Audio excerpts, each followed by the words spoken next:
अमरेंद्र बाहुबली यानी मैं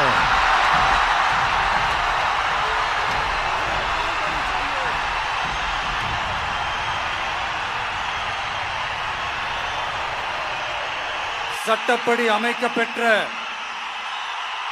இந்திய அரசியல் அமைப்பின்பால் உண்மையான நம்பிக்கையும் மாறா பற்றும் கொண்டிருப்பேன் என்றும் இந்திய நாட்டின் ஒப்பில்லாத முழு முதல் ஆட்சியையும் ஒருமையையும் நிலை நிறுத்துவேன் என்றும் தமிழ்நாட்டு அரசின் முதலமைச்சராக உண்மையாகவும் உளச்சான்றின்படியும் என் கடமைகளை நிறைவேற்றுவேன் என்றும் அரசியல் அமைப்பிற்கும் சட்டத்திற்கும் இணங்க அச்சமும் ஒருதலை சார்பும் இன்றி விருப்பு வெறுப்பை விலக்கி பலதரப்பட்ட மக்கள் அனைவருக்கும்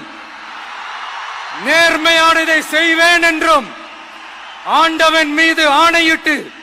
உறுதிமொழிகிறேன்.